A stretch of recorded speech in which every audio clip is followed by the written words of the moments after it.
ঈশ্বর দেবনাথ বেশ কয়েকদিন আগে তারা তৃণমূল কংগ্রেসের হারমাত বাহিনী দ্বারা আক্রান্ত হয়েছিল এবং মারাও যেতে পারত, এমন অবস্থা হয়েছিল। আমাদের পার্টির তরফ থেকে আমাদের জেলা সভাপতি, আমাদের সাংসদ, আমাদের বিধায়করা তার পাশে দাঁড়িয়ে তাকে সুস্থ করে তোলে।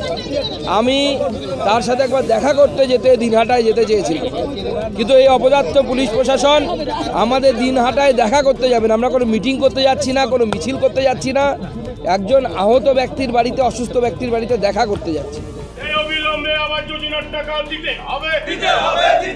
সুকান্ত মজুমদার চোর চোর চোরটা, নিশীথ প্রামাণিক চোর চোর চোরটা, বিজেপি হটাও, বিজেপি হটাও।